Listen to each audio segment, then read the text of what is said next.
representaban lo que era el poder político. Y ellos ejercían y representaban ese poder político entre el pueblo.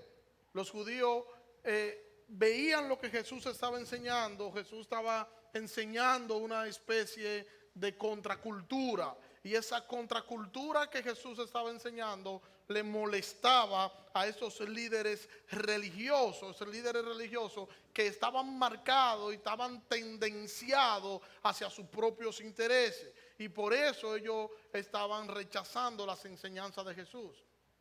Simplemente estaban enfocados en el reino terrenal, pero Cristo no estaba enfocado en el reino terrenal, sino que Cristo estaba enfocado en el reino celestial. Y de ahí el rechazo de Jesús. Y de ahí el rechazo no solamente de Jesús, sino de los seguidores de Jesús, porque los seguidores de Jesús no deberían estar enfocados en el reino terrenal, sino que los seguidores de Jesús deberían estar enfocados en el reino celestial. Y de ahí, repito, el rechazo de los líderes religiosos de ese entonces también a los seguidores de Jesús. Y de ahí el rechazo aún hoy a los seguidores de Jesús por sus posiciones, porque sus posiciones no están basadas en cuanto a lo que es el mundo terrenal, o no deberían. Sus posiciones no están basadas en torno a sus propios intereses y beneficios, no deberían, sino que están basados y enfocados en el reino de Dios. Dicho eso, el próximo domingo nosotros como nación tenemos elecciones en la República Dominicana. Las elecciones que no pudieron efectuarse se van a hacer ahora este próximo domingo. Y nosotros como cristianos no deberíamos tener colores favoritos, sino que nosotros deberíamos votar por valores. Nosotros como creyentes somos quienes deberíamos votar por valores y deberíamos hacer lo que están haciendo, lo que han hecho o lo que han logrado naciones hoy, que todo el pueblo evangélico se une en un solo voto y se une en torno a una decisión buscando quiénes de los que están o de los que van a ser elegidos, quiénes de esos son personas que se pueden votar por ellos porque son personas que tienen valores, son personas que no afectan nuestros intereses cristianos. No deberíamos votar por colores, no deberíamos apasionarnos por ningún color, por ningún partido político, porque a la larga ninguno de nosotros somos políticos, nosotros somos cristianos y deberíamos honrar a Cristo, incluso votando el próximo domingo, honrando a Cristo, votando por los menos malos. Amén. Porque hoy un grupo se pinta de una forma, otro grupo se pinta de otra forma. Yo no sé si ustedes recuerdan el libro Hablemos. ¿Recuerdan cuando Karen Ricardo en el Congreso, ella legisló a favor de eso? Y nosotros teníamos unos libros en las escuelas que estaban enseñando la familia y la familia que yo estaba enseñando, los diferentes tipos de familia, un varón y un varón, una hembra y una hembra, y así enseñando cosas con las que nosotros no estamos de acuerdo. Nosotros protestamos, la sociedad protestó y los libros, después de imprimirse, entonces se sacaron de circulación y no pudieron llevarse a cabo eso de lo que ellos le llamaban que era para hablar de orientación sexual, que a la larga no era orientación sexual, pero lo más lejos que tenemos fue lo que pasó con la orden departamental. ¿No recuerdan lo que pasó con la orden departamental? Yo estuve allí en la protesta que hizo el pueblo evangélico y estuve ahí y vi la forma en la que nos maltrataron y la forma altanera y arrogante como nos trataron, nos maltrataron frente al Ministerio de Educación. ¿Por qué se da todo eso? Bueno, porque todavía nosotros como pueblo cristiano no hemos logrado estar unificados en torno a una sola decisión, sino que estamos divididos por grupitos. Y aquel grupito se le vende al mejor postor, el otro grupito se le vende a otro grupo porque tiene intereses allí, eso representa intereses económicos para ellos. Y para nosotros no deberíamos estar pendientes a los intereses económicos, sino a los intereses del reino reino de Dios. Y es el reino de Dios lo que debería primar en nuestras decisiones. Y es el reino de Dios lo que debería primar cuando yo estoy frente a una boleta para votar por quien sea. Y yo debería pensar, este personaje por el que yo estoy votando, este personaje por lo menos se alinea un poco, está en contra de lo que yo estoy en contra, está a favor aunque sea de algo de lo que yo como creyente estoy a favor. Yo no le estoy pidiendo que ellos sean santos porque son impíos. Yo voy a votar por los menos malos y a la larga le voy a pedir al Señor que tenga misericordia y que los guíes en el camino. Pero no son buenos los que están, ni son buenos los que vienen. Amén. No nos apasionemos. Y entendamos eso. No defienda a los hombres, defienda al Señor. Pero ¿de qué cosa yo estoy convencido? Como dominicano, como cristiano, yo estoy convencido que a nuestro país le conviene un cambio de autoridades. Por muchas cosas. No es un discurso político, es una especie de orientación para que usted sepa y tome buenas decisiones. A la hora en punto de usted ejercer un voto, ejerza un voto como creyente. Usted como creyente no le puede dar un voto a un banquero. ¿Verdad que no? No debería. No debería, ¿verdad que no? A mí me contactó un candidato a diputado del partido oficial y de entrada le dije, mira, a mí no me interesa hablar nada contigo en torno a tus posiciones porque tú eres banquero y yo estoy en contra de eso. Yo no puedo apoyar a un individuo que tiene 500,000 apuestas de banca, que se está lucrando de los bolsillos de la gente, pero independientemente de todo eso, que es un corrupto. Yo no puedo apoyar a una gente así. ¿Verdad que no? Entonces, cuando usted vaya a votar, piense en todo eso. Piensa en quién, no piensa en los colores. Piensa en quiénes de esos candidatos es el menos malo. Y el que usted sabe abiertamente que lo que hace, y eso que hace está en contra de nuestros principios bíblicos, no vote por ese. Ay, que fue el partido que lo puso así, sí, pero usted no pertenece a un partido. Usted pertenece al reino de Dios, usted es cristiano.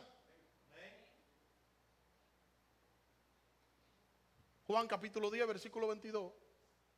Allí dice los primeros 3 versículos, que es lo que quiero que podamos ver, los primeros 3 versículos. Primero, dice, se celebraban entonces la fiesta de la dedicación en Jerusalén, era invierno, y Jesús andaba por el templo, por el pórtico de Salomón. Entonces le rodearon los judíos y le dijeron, ¿hasta cuándo nos tendrá en suspenso? Si tú eres el Cristo, dínoslo abiertamente. Se celebraba allí la fiesta de la dedicación. Y esta no era una fiesta que estaba dentro del marco de las fiestas de la ley. No la encontramos en el Antiguo Testamento. Esta ley específicamente, esta fiesta, perdón, no la encontramos en el Antiguo Testamento porque no estaba dentro del marco riguroso de todo lo que se celebraba en el Antiguo Testamento y todo lo que la ley había indicado. No estaba allí. Porque esta fiesta se había originado en lo que se conoce como período intertestamentario. El período intertestamentario es el período de silencio. Es el intervalo de tiempo que hay entre el Antiguo Testamento y el Nuevo Testamento. Hay un espacio en el medio entre ambos testamentos y a ese espacio se le llama período de silencio o 400 años de silencio o periodo intertestamentario, porque durante ese tiempo no hubo voz, no hubo palabra profética en Israel, y por eso se le llama de esta forma. No había una voz profética, Dios no hablaba por medio de ningún profeta, y por eso el nombre. Esto se rompe entonces con la venida de Juan, y con Juan entonces se rompe lo que es este periodo de silencio. Y esta fiesta que se conmemoraba en Israel se remonta ya a lo que es el periodo de silencio, el periodo intertestamentario, cuando el rey sirio Antíoco Epífanes capturó y sometió y profanó a Israel en el año 170 antes de Cristo. Ordenó que se eliminara la religión judía porque ellos querían establecer el helenismo y querían eliminar de manera sistemática todo el judaísmo. A tal punto que ellos empezaron a sacrificar cerdos en el altar. Y en el lugar santísimo entonces ellos levantaron la estatua de Zeus. Y tenían determinado eliminar lo que es la religión judía. Pero había un problema, que mientras más Antíoco oprimía a los judíos, mientras más él laceraba su religión, esto enfurecía más a los judíos y más ellos se aferraban a su religión y más ellos se aferraban a su Dios. Los judíos fueron obligados a sacrificar a los ídolos paganos. Se le prohibió leer las escrituras. En las habitaciones del templo, este señor colocó burdeles públicos. El que no sabe lo que es un burdel, un centro de prostitución público. Mandó a quemar todos los libros sagrados que se encontraban en el templo. Y se prohibió con pena de muerte la circuncisión. La circuncisión, que era un pilar dentro de lo que es la religión hebrea y que representaba lo que era la relación del pueblo hebreo con su Dios. Él prohibió con pena de muerte esta práctica. Y empezó entonces a perseguirlo. Y esa persecución entonces produjo una revuelta judía. Una revuelta judía que fue liderada por un señor llamado Matatías y sus hijos. Matatías y sus hijos, básicamente con uno de los hijos de él a la cabeza, que era quien dirigía lo que era la parte militar, que era Judas Macabeo. 3 años después de toda esta lucha, ellos pudieron apoderarse nuevamente de Jerusalén. Se apoderaron entonces nuevamente del templo, aproximadamente el 25 del último mes de otoño de 164 antes de Cristo. Liberaron ellos el templo. Y cuando ellos liberan el templo, ellos se liberaron del templo, se les cedió el templo, se les entregó el templo. No fue que ellos fueron liberados por completo como nación, sino que se les cedió el templo por causa de la revuelta. Y ellos entonces hicieron una fiesta de dedicación por todo lo que había sucedido, porque ya tenían el templo, ya podían adorar, ya podían reunirse allí a dedicar nuevamente el templo y hacer las cosas propias que ellos hacían en el templo para adorar a su Dios. Y es esa fiesta de esa dedicación la que se está celebrando aquí en Juan capítulo 10 versículo 22. Es esa fiesta la que se está celebrando allí. Y esta fiesta no estaba simplemente confinada a lo que era Jerusalén. No era que, bueno, como otras fiestas, que había que subir a Jerusalén para poder celebrarla. No. Cada quien podía observar la fiesta, celebrar la fiesta desde el lugar donde se encontraba. Y eso es porque no estaba dentro de lo que nosotros conocemos como la ley, dentro de lo que es el Antiguo Testamento. Por ello no era obligatorio subir a Jerusalén.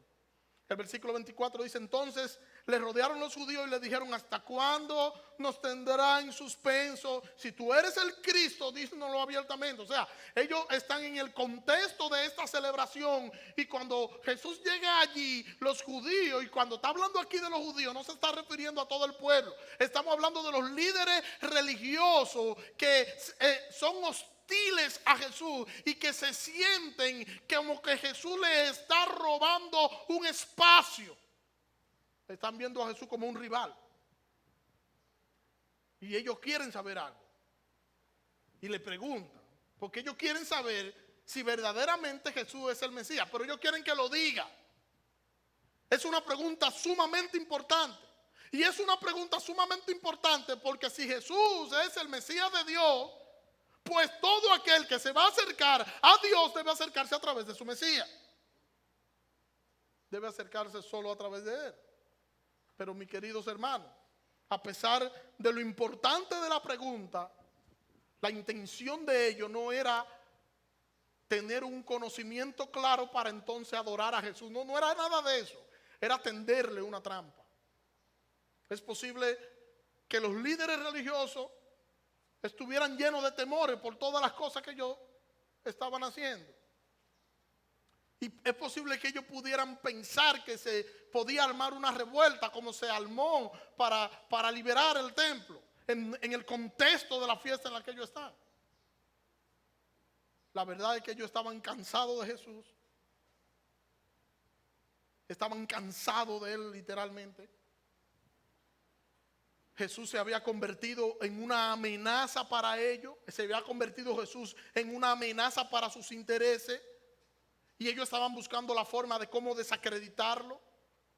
Los milagros que hacía, las divisiones que provocaban sus enseñanzas.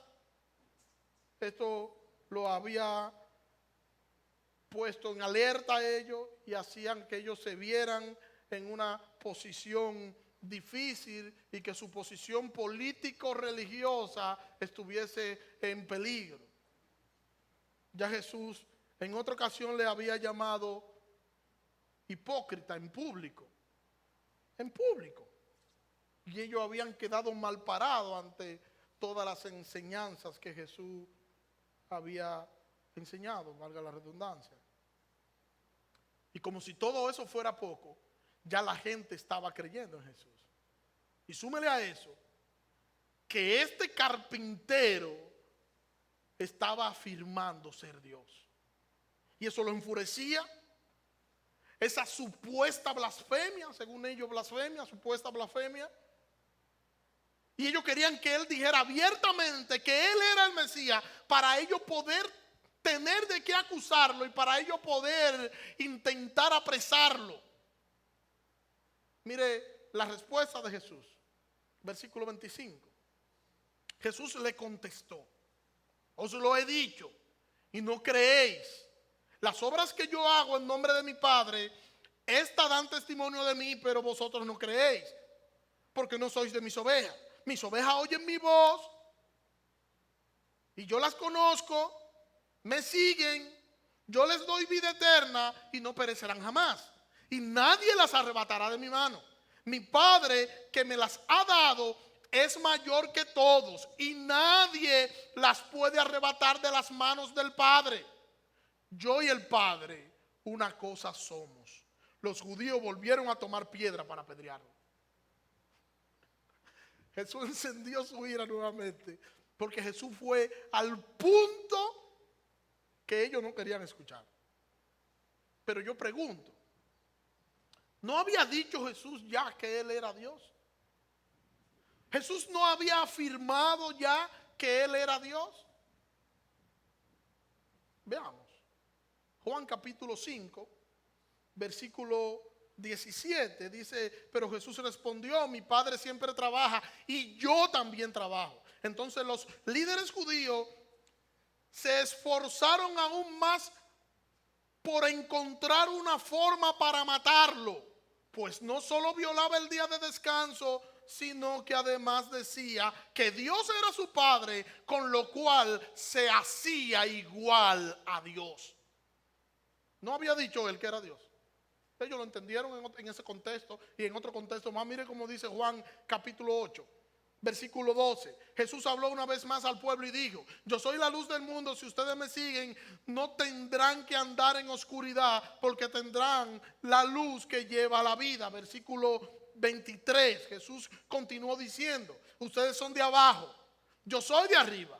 Ustedes pertenecen a este mundo, yo no. Por eso dije que morirán en sus pecados, porque a menos que crean que yo soy quien afirmo ser, morirán en sus pecados. Y el versículo 58 dice: Jesús contestó: le digo la verdad, antes de que Abraham naciese, yo soy. Todo esto son evidencias de que Jesús dijo de manera constante que Él era Dios. Y el último aquí, el 58, antes que Abraham fuese, yo soy. Aquí él está usando la misma palabra yo soy que el Padre le dijo a Moisés: Señor, dime, cuando me pregunten los hebreos quién me envió, ¿qué le digo? Dile que yo soy te envío. Es la misma palabra que él está utilizando y está diciendo: antes que Abraham fuese, yo soy. Igualándose al Padre y diciendo: el Padre y yo somos una misma cosa.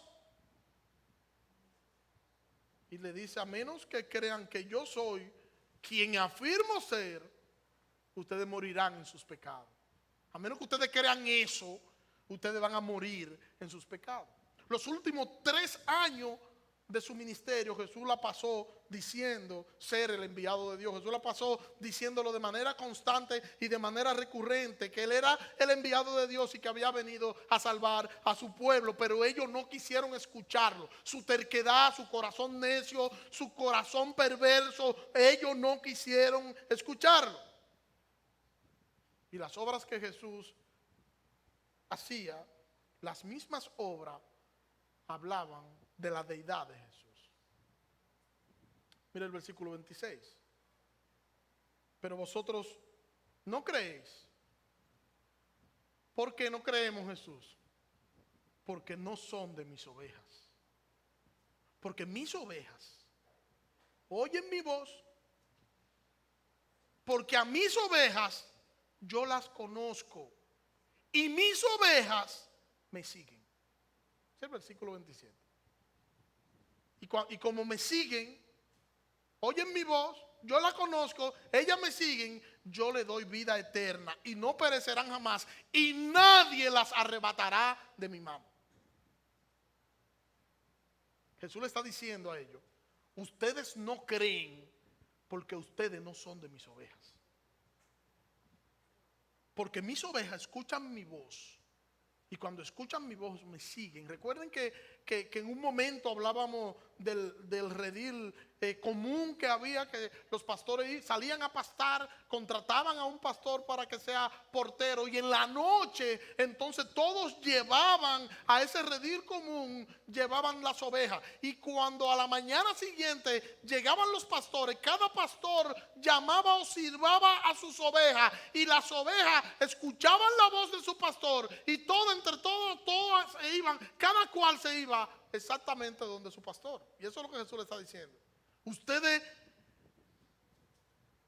no creen porque ustedes no son de mis ovejas. Porque mis ovejas, cuando escuchan mi voz, ¿qué hacen? Me siguen. Eso es lo que hacen las ovejas. Cuando las ovejas escuchan la voz de su pastor, lo siguen.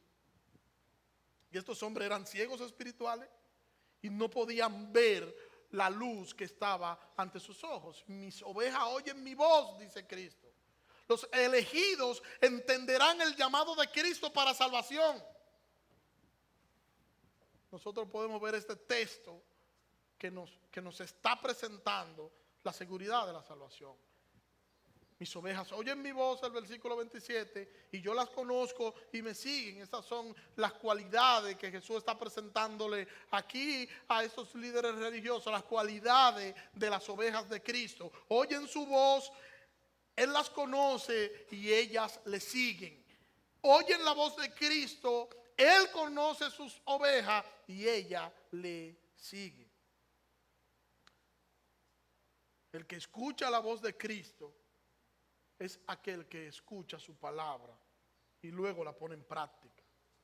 Escucha su palabra y luego la pone en práctica. Es aquel que sabe que la palabra del Señor, que su palabra es toda suficiente, que su palabra es poderosa, que es infalible y que su palabra no miente. Que aunque les resulte amarga muchas veces escucharla, aunque les resulte amarga digerirla, pero termina obedeciéndola. Cuando la escucha, a pesar del amargo que produce en el paladar, la obedece. Él conoce sus ovejas le obedecen, no importa dónde o no importa cómo tú estés, el Señor te conoce. Si tú eres su oveja, si tú eres de su redil, si tú eres de sus ovejas, el Señor te conoce, porque el Señor conoce a los suyos. Y es lo que Él le está diciendo aquí a los líderes religiosos. Ella oye mi voz yo la conozco y me siguen. Tiene que darse esta dinámica. Ella oyen la voz. ¿Y cómo puede una persona escuchar la voz de Cristo? ¿Cómo puede una persona escuchar el llamado para salvación? Bueno, esa persona escucha el llamado para salvación solo cuando el Espíritu Santo aplica la palabra de Dios al corazón de esta persona. Y el Espíritu Santo es quien abre el oído para que la persona pueda escuchar. Y una vez el Espíritu Santo hecho este trabajo, entonces el Señor conoce sus ovejas y esas ovejas le siguen. Sus ovejas le siguen, no importa dónde. Eso nos dice y nos debe decir a nosotros que no importa por las cosas que nosotros pudiéramos estar atravesando, que no importa por las crisis que nosotros pudiéramos estar atravesando, que no importan las tormentas, que no importa por el desierto que nos haya tocado caminar. Él nos conoce, no importa dónde estemos, no importa cómo estemos, no importa en el contexto de qué cosa estemos, el Señor nos conoce. Estamos en Él, estamos escondidos en Él, Él es nuestro pastor, el Señor nos conoce y tiene cuidado de nosotros. Porque esto da también la idea de cierta intimidad que nosotros tenemos con el Señor. Sus ovejas le siguen. Y le siguen porque conocen su voz. Y como conocen su voz, siguen lo que Él ordena. Pero para poder darse esto, tiene que haber primero una intimidad. Primero yo tengo que conocer. Y el conocer tiene que ver con una intimidad que yo tengo con ese Señor. Y fruto de esa intimidad entonces sale el conocer. Versículo 28.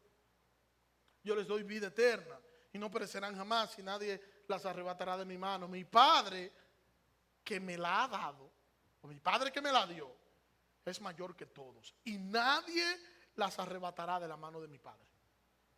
Nadie las arrebatará de la mano de mi Padre. Yo no sé si quizá usted recuerde, yo sí recuerdo, no en mí, no tuve ese privilegio. Pero yo recuerdo un niño que estudiaba conmigo cuando yo tenía unos 12 años, hace 2 o 3 días, hace unos 12 años, y estábamos en el mismo curso.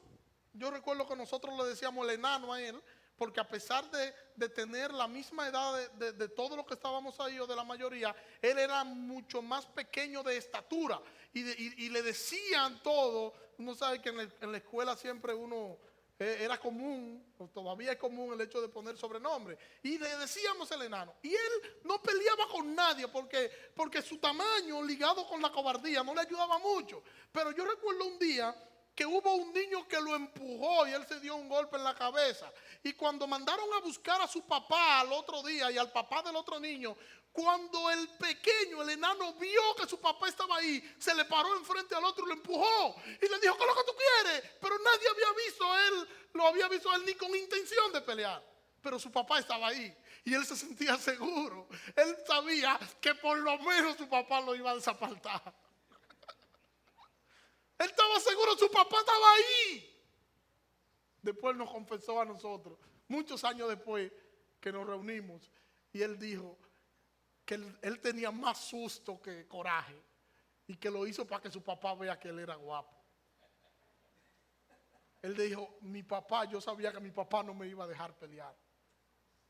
Hermano, no importa cómo, dónde nosotros podamos encontrarnos, nuestro Padre está con nosotros. Estamos seguros en Él, y Él no nos va a dejar desmayar, porque Él ha prometido, y lo que Él ha prometido para con nosotros ha de cumplirse, porque fue Él que lo prometió. La salvación es del Señor, ¿verdad que sí? Y es el Señor quien garantiza la efectividad de la salvación. Él dice que sus ovejas no perecerán, que nadie, absolutamente nadie, las va a arrebatar de sus manos. Que nosotros estamos seguros, y estamos seguros porque estamos en las manos del Señor. Y el estar en sus manos, eso nos da la garantía de seguridad, porque en sus manos nosotros estamos seguros. No hay mejor fortaleza que sus manos. no hay mejor ternura ni mejor regazo que las manos del Señor, porque allí el enemigo no nos puede dañar, allí las crisis no nos pueden destruir, allí el dolor no nos puede arrebatar nuestra fe. Estamos seguros, firmes y confiados en las manos de nuestro Salvador. Entonces, que vengan las tormentas, que sean bienvenidas, que vengan los vientos, que nosotros estamos protegidos y seguros en los brazos de nuestro Rey y Señor Jesucristo. ¿Por qué nosotros no vamos a perecer? ¿Por qué? ¿Por qué la salvación es segura para con nosotros? Mira cómo lo dice el Señor, versículo 28. Yo les doy vida eterna y no perecerán jamás, y nadie las arrebatará de mi mano. No nos está dando la garantía el Señor. Yo les doy. Él no dice, mira, dependiendo cómo ustedes se porten, yo les voy a dar vida eterna. Dependiendo de las cosas que ustedes puedan hacer, lograr y conseguir en el camino, yo les voy a dar vida eterna. No es eso que dice. Él dice que a sus ovejas oyen su voz. Él las conoce, sus ovejas le siguen y Él les da y le garantiza vida eterna. Y sus ovejas no perecerán jamás y nadie la va a arrebatar de su mano. El peligro, los lobos rapaces que están acechando el rebaño para levantarse contra el rebaño y poder asaltar el rebaño y así poder herir esos peligros, el enemigo, absolutamente nada en esta vida podrá arrebatarnos de las manos del Señor. Por eso es que el apóstol Pablo dice en Romanos, allá capítulo 8, ¿quién nos separará del amor de Cristo? ¿Quién? Porque no es porque nosotros estamos apegados a Cristo. Nadie nos va a separar porque Cristo se pegó a nosotros y no hay forma de que nadie nos pueda arrebatar de las manos de Cristo. ¿Quién nos separará del amor de Cristo? Tribulación, angustia, persecución, hambre, desnudez, peligro, espada, peligro. Pablo dice antes, como está escrito, por causa de ti somos más que vencedores. Y somos más que vencedores, ¿por qué? Por medio de aquel que nos amó. Hermanos, nadie es lo suficientemente poderoso como para arrebatarnos de las manos del Señor. Hermanos, repito, nadie es lo suficientemente poderoso como para arrebatarnos de las manos del Señor. Nadie. Y ese nadie es absoluto. No es relativo, nadie. Mire cómo dice el apóstol Pablo en Colosenses capítulo 3, versículo 1.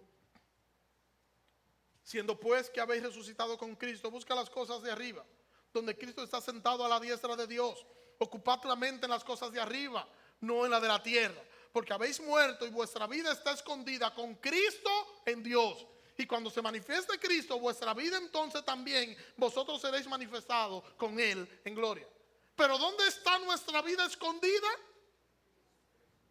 Con Cristo en Dios. Nuestra salvación está garantizada. Y está garantizada porque es el Señor quien la garantizó. ¿Por qué entonces nosotros debemos estar confiados ante las distintas situaciones que nos presenta la vida? ¿Por qué nosotros no deberíamos temer?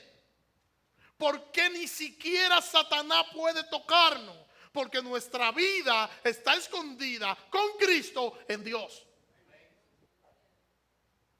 Y todo cuanto pase en esa vida que está escondida en Cristo, en Dios, todo cuanto pase en esa vida pasa porque Dios tiene un plan, porque Dios tiene un propósito, porque la voluntad de Dios se está cumpliendo, porque el Señor nos está dando forma para llevarnos a la estatura de un varón perfecto. Pero todo lo que está pasando alrededor de tu vida no le ha venido por sorpresa a Dios. Todo es parte de la misericordia y de la gracia de tu Dios.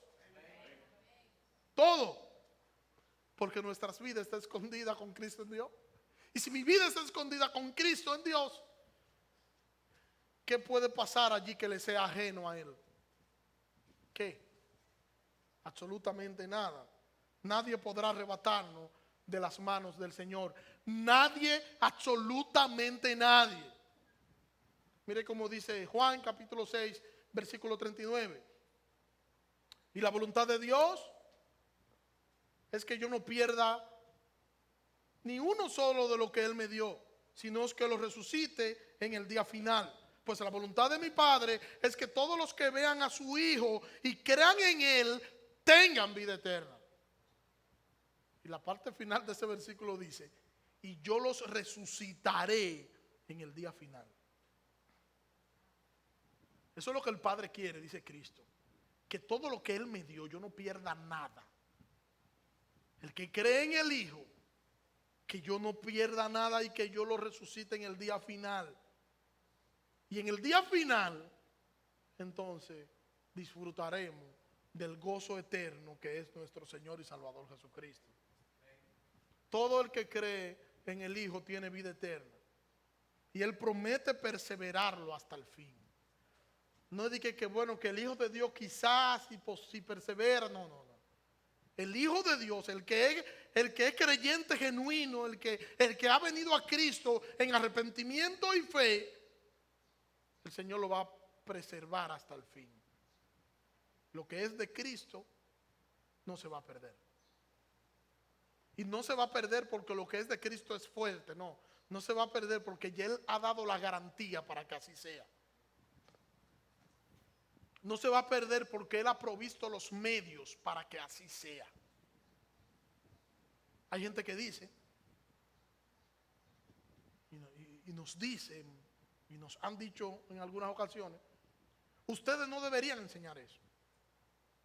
Porque eso hace que la gente entienda que puede hacer lo que le dé la gana y que no ha pasado nada porque simplemente el Cristo ya garantizó la salvación.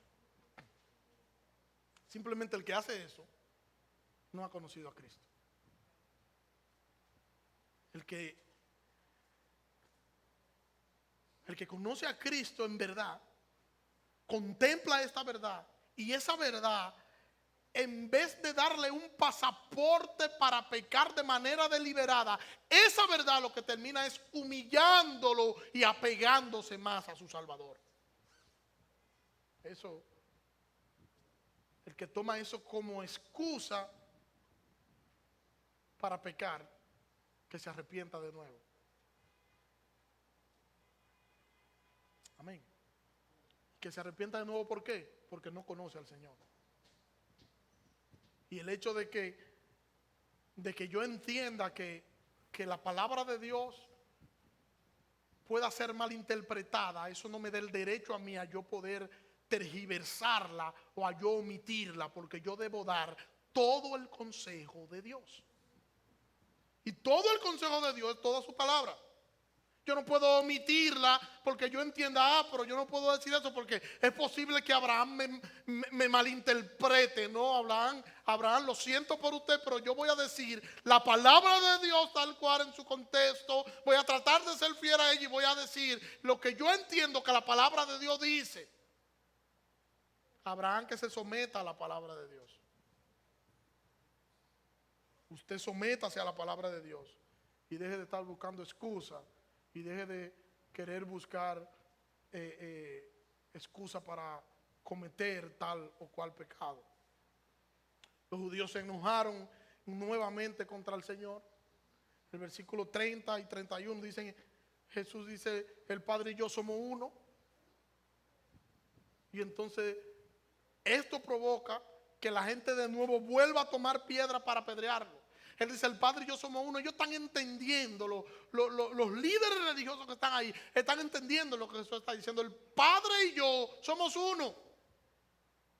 Jesús estaba igualándose al Padre. Y estaba diciendo ser Dios. Y ellos lo entendieron. Y para ellos esto era una blasfemia. Y tomaron piedra para apedrearlo. Entendieron que se estaba igualando al Padre. Por eso Juan inicia su evangelio de manera magistral, diciendo en el principio era el verbo, y el verbo era con Dios, y el verbo era Dios, Y ese verbo habitó entre nosotros y vimos su gloria, gloria como del unigénito del Padre, lleno de gracia y lleno de verdad. Pero esta es la cuarta vez que en el Evangelio de Juan intentan apedrear a Jesús. Esta es la cuarta vez.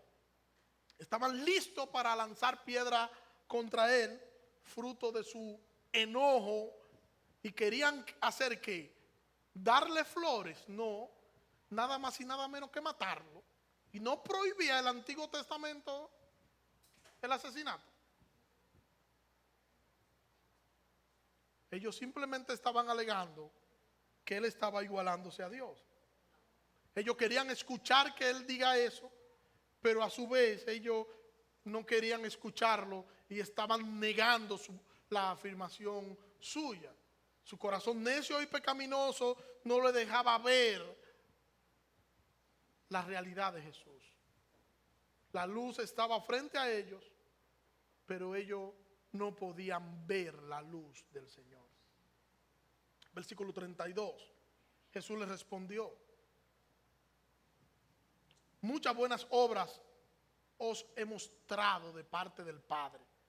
¿Por cuál de estas obras me apedreáis? 33. Los judíos le respondieron: no te apedreamos por obra buena, sino por blasfemia, y porque tú, siendo hombre, te haces Dios. O sea, porque tú, siendo hombre, estás diciendo que tú eres Dios. Y esa es la acusación que le están haciendo a esta gente. Sus obras, las obras que él hacía eran evidentes de que él y el Padre eran uno. Eso es lo que le está diciendo Jesús. Y todos los que estaban allí eran testigos o fueron testigos de las obras de Cristo. O vieron sus obras manifestadas o fueron beneficiados de las obras de Cristo. Lo querían apedrear porque él dijo que él era igual a Dios. Hay quienes dicen hoy, todavía, hay algunos por ahí que dicen hoy que Jesús no es Dios. Hay todavía quienes lo dicen. Hay otros incluso que lo degradan y dicen que Jesús no era 100% Dios ni era 100% hombre. Que era 50% Dios y era 50% hombre. Y un hombre que sea 50% hombre es un hombre incompleto. Un hombre que no sea hombre 100%, que sea hombre solamente a la mitad. No hay cosas de la hombría que le harán falta. Un Dios que no sea Dios en su totalidad, sino a la mitad, es un Dios completo. Un disparate. Hay quienes dicen hoy que Jesucristo no es Dios.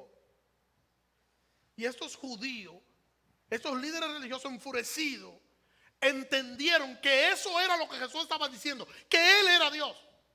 Él afirmó ser Dios. Y ellos le dijeron, no te apedreamos por las cosas buenas que tú haces, te apedreamos porque tú, siendo hombre, dices que eres Dios. ¿Y qué hace Dios? Él afirmó ser Dios. ¿Qué hace Dios? Perdona pecados. Jesús perdonó pecados, sí. ¿Y quién puede hacer eso? Solo Dios.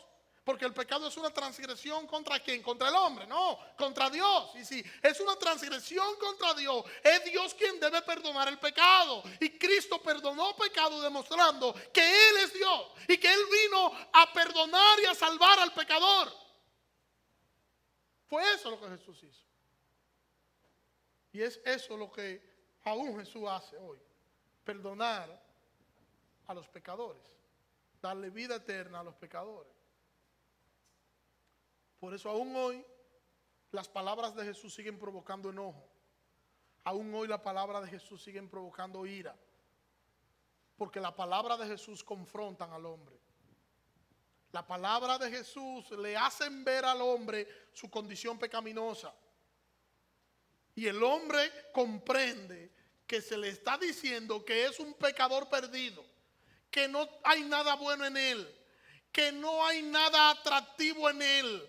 que Él no es tan santo ni tan bueno como se pinta, que lo único que Él merece es el infierno por causa de su maldad. Y entonces el hombre dice, pero yo no soy tan malo, pero fulano de tal es peor que yo. Y si no dicen, pero yo conocí a un cristiano, o el cristiano tal hace cosas peores que yo, o mira lo que hizo tal cosa que esas cosas yo no la haría. Primero, el hombre es pecador porque el hombre nace con una naturaleza pecaminosa. El hombre nace condenado al pecado. Él no es solo pecador porque lo practica, él es pecador porque él nace siendo culpable. Y segundo, el hombre es salvo solo por pura gracia. Solo por pura gracia. No por cosas que el hombre pudiera hacer que lo hagan ser merecedor. No, es salvo únicamente por la gracia divina. Porque lo único que este hombre merecía era la ira de Dios por sus pecados. Pero Dios en cambio le ha dado vida en Cristo Jesús. Y todo aquel que viene a Cristo en arrepentimiento y fe tiene vida en su nombre. Todo aquel que sea tan ciego y sordo como para no ver la luz de Cristo y escuchar su voz por medio de su palabra, un día se tendrá entonces que enfrentar a la ira de Dios. Un día entonces sufrirá el castigo eterno. El ser humano tiene una gran necesidad, tiene la necesidad de ser perdonado de sus pecados, y eso solo lo puede hacer Jesucristo. Usted me puede decir, yo amo al Señor. De hecho, todo lo que yo hago se lo encomiendo a Él. ¿No se ha encontrado con gente que le dice eso? Yo todo se lo encomiendo a Él. Pero la Biblia dice que Dios no escucha a los pecadores. Pero si ese pecador ha venido a Cristo en arrepentimiento y fe, solo así es escuchado por el Señor. Solo así. Y tú no amas al Señor con simplemente tú decir, Dios mío, mira que yo voy a hacer tal cosa, cual cosa, dirígeme. Tú no estás amando al Señor con eso. La muestra de tu amor a Dios es tu obediencia. Y su voluntad, si tú lo obedeces, te vas a dar cuenta que su voluntad es que tú te arrepientas y le entregues a Él tu vida. ¿Ya lo hiciste? ¿Ya lo hiciste eso? Si la respuesta es no, pues no lo amas. Si la respuesta es sí, pues tú lo amas. Si la respuesta es no, pero quiero hacerlo hoy, tú lo amas. Juan capítulo 14, versículo 21. El que tiene mis mandamientos y los guarda, él es quien me ama.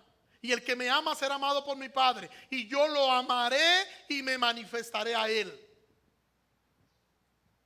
Si tú dices que le ama y no guarda sus mandamientos, pues entonces tú estás mintiendo. Si tú estás aquí en esta mañana, tú estás aquí porque el Señor te trajo en esta mañana.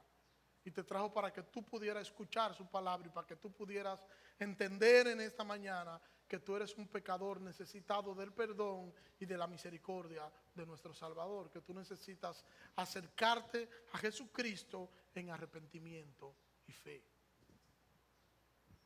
El versículo 33 dice, los judíos le respondieron, no te apedreamos por obra buena que has hecho, sino porque tú blasfemias. Y porque tú, siendo hombre, te haces Dios. Ellos estaban convencidos de que Jesús estaba igualando al Padre, que Jesús estaba diciendo que era Dios. Amigo que nos visita en esta mañana, tú necesitas entregarle a Cristo tu vida. Tú necesitas venir a Cristo en arrepentimiento y fe para que tú puedas ser parte de las ovejas que Cristo cuida, que están en las manos de Él, y que esas ovejas que Él cuida y están en sus manos, están protegidas y nadie las podrá arrebatar de sus manos.